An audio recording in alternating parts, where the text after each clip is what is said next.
Bom, reta final dos trabalhos no Congresso Nacional. Os parlamentares prometem um esforço concentrado para aprovar medidas que ainda estão pendentes. E, gentilmente, atendendo a Jovem Pan nesse Jornal da Manhã, está conosco o senador Eduardo Gomes, do MDB de Tocantins, líder do governo no Congresso. Tudo bem, senador? Bom dia, muito obrigado por atender a Jovem Pan. Como vai? Tudo bem, bom dia, Thiago, bom dia, Kalina, bom dia a todos os amigos da Jovem Pan.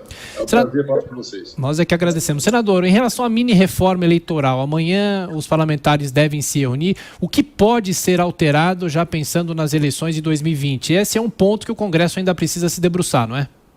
Eu acho que agora o Congresso supera aquela fase do debate sobre o fundo eleitoral.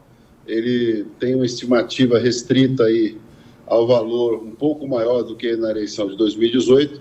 Então, aquela polêmica sobre dobrar ou aumentar demais o valor do fundo eleitoral, essa aí está superada.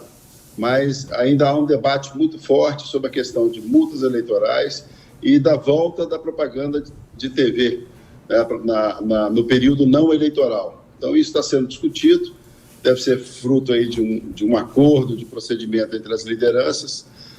E de resto, aí nós vamos ter a apreciação dos PLNs, dos projetos de lei da Comissão de Orçamento, da LDO, e na próxima semana a votação do orçamento. Aí, acho que para esse ano aí é o que resta de agenda para essa reta final. Vera Magalhães. Bom dia, senador. Esse calendário que o senhor nos apresenta é um calendário aí muito restrito daqui até o fim do ano. Então, nada das reformas enviadas pelo governo vai conseguir ser votado ainda este ano. Como o senhor vê o andamento dessas reformas no ano que vem, que é um ano eleitoral, e se a reforma administrativa vai ser mandada e vai ser analisada no bojo dessas reformas pós-previdência? Bom, Vera, a primeira análise é que é um ano extremamente produtivo e vitorioso para o governo. A aprovação da reforma da Previdência e a aprovação agora, recentemente, da PEC paralela nos 2 turnos do Senado. O que a gente entende é que, mesmo tendo aí esse intervalo do recesso, tanto a PEC emergencial quanto a PEC dos fundos e do Pacto Federativo tem demandado um trabalho muito grande. É possível que a gente tenha ainda essa semana a leitura na CCJ da PEC, do relatório da PEC emergencial e da PEC dos fundos. Portanto, há uma produção muito forte, porque a gente entende, assim como você falou, que no próximo ano, a partir de abril, o calendário está comprometido com a eleição. Então, vai ser um ano de trabalho um pouco mais curto por conta das eleições. Mas, mesmo assim, a gente entende que o Congresso Nacional, a Câmara dos Deputados e o Senado têm tido uma produção muito forte, porque o governo tem demandado isso. Bruno Garchag. Senador, bom dia.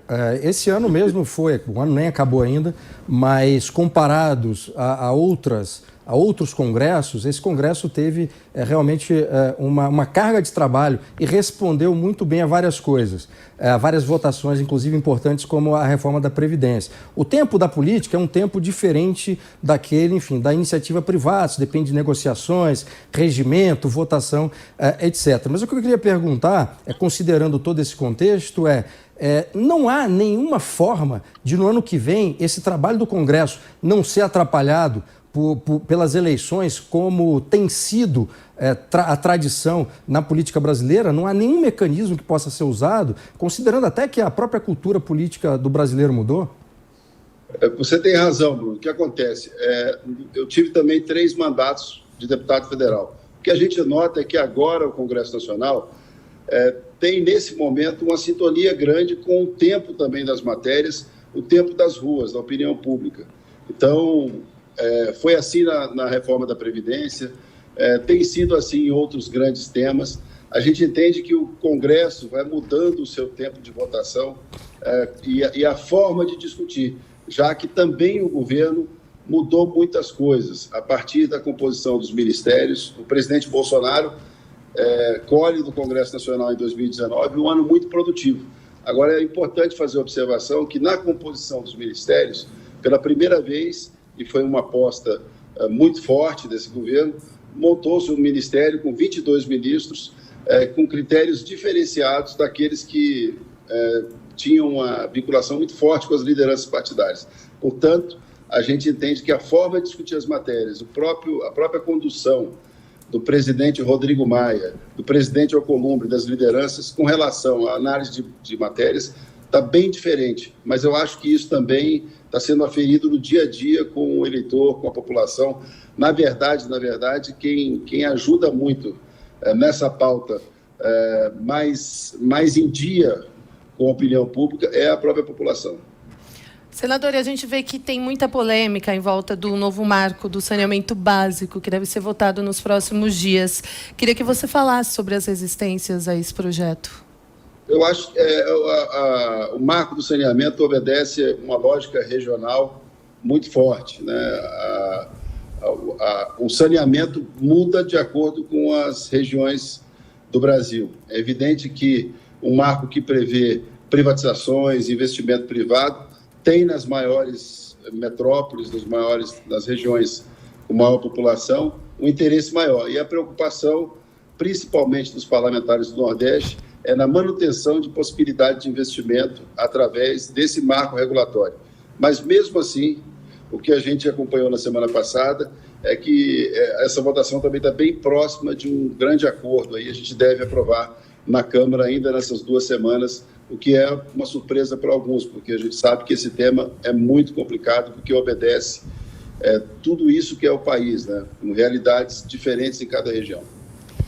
Senador, a gente teve aí, logo depois da decisão do Supremo sobre a questão da condenação após segunda instância, uma movimentação muito grande da Câmara e do Senado para regular essa questão, ou por PEC, ou por meio de projeto de lei. Na semana passada houve um freio de arrumação nisso, na tentativa de conciliar as duas agendas, e também vai ficar para o ano que vem. Muita gente vê nisso uma tentativa de fazer com que a sociedade arrefeça a sua pressão para a mudança do momento do cumprimento da pena. O Congresso tem algum compromisso de votar essa agenda que é tão cara à sociedade, ou vai empurrar com a barriga na expectativa de que as pessoas esqueçam? É muito difícil que a população esqueça um tema tão relevante e que fez com que o próprio Congresso Nacional, nos últimos 6 anos, tenha revisto a sua posição por 4 oportunidades. E isso fruto da análise do texto do Constituinte, de uma Constituinte que definiu a questão do trânsito em julgado. Portanto, é muito difícil que deputados e senadores consigam ir para a eleição municipal sem a solução desse problema. Agora, o que está acontecendo é realmente senso de realidade com relação ao melhor instrumento. Na semana passada, o ministro Sérgio Moro esteve nessa reunião com as lideranças de Câmara e Senado.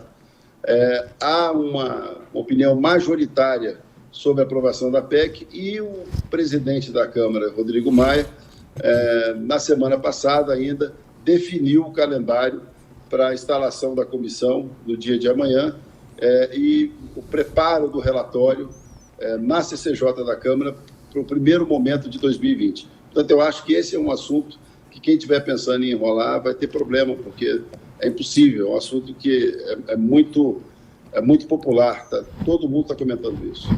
Senador Eduardo Gomes, líder do governo no Congresso. Mais uma vez, muito obrigado pela entrevista ao Jornal da Manhã da Jovem Pan. Boa semana, até a próxima. Muito obrigado a todos vocês. Bom dia.